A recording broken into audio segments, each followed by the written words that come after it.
aggregated in a few hands, and the republic is destroyed. New world order. Everybody, millions of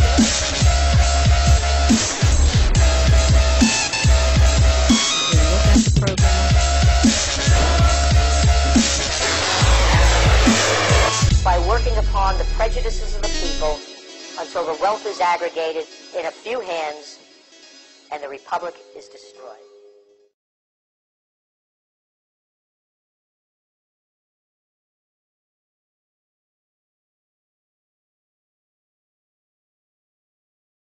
I believe that your goal, without condescension and without manipulation, is to tell the truth as you see it. And I align myself when the truth as I see it overlaps with an atheist movement or a skeptic movement or a libertarian movement or Cato.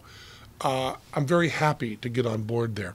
But I don't spend any time thinking about what we're trying to accomplish. And I believe that's really important, because if I think, how do I convince this person? I'm sitting across from someone that I've met. And in my mind, if I'm thinking, how do I get that person to become a libertarian? I believe at that moment I am a pig. I am a bad person. I am doing the wrong thing. I should be thinking, what do I believe? What's in my heart? I try to say that, then that person says that back. Because it's possible they're right.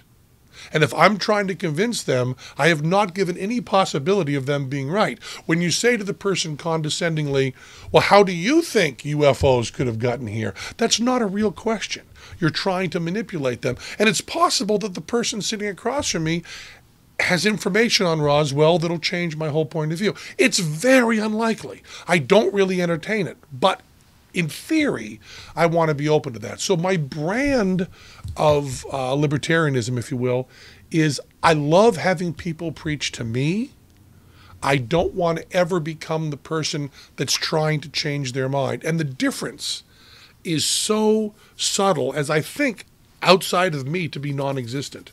The difference between telling the truth as you see it from your heart with passion and trying to win people over is, I guess the technical term would be an RCH, just the slightest possible difference. But to me, it's very important, and I try to stick with that. So I don't really have, I'm a member of the Cato Institute. I subscribe to Reason. I have to check, but I think I'm a card-carrying member of the Libertarian Party. I never know what I filled out and what exactly I've done, but I voted Libertarian for many years now, 25 years or whatever, and I miss Harry Brown every second. He was wonderful.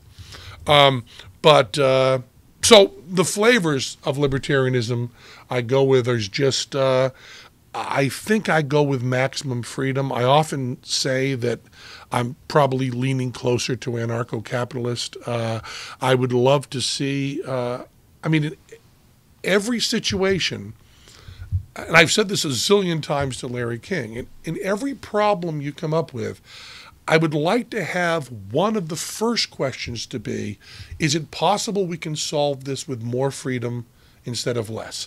Is that possible? And sometimes the answer is going to be no. If someone is committing a rape, if someone is killing someone and you're a police person and you have a gun and they are holding a gun to someone's head like this and they're going to pull the trigger, you might not be able to solve that problem with more freedom to that person.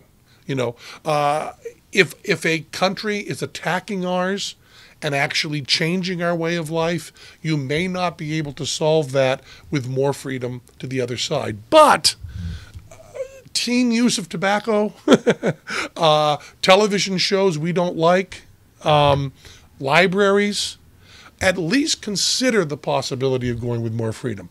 That having been said, I'm not for burning down the situation that we have. I'm not for hose it down, as a friend of mine says, on everything. Just hose it down, start again.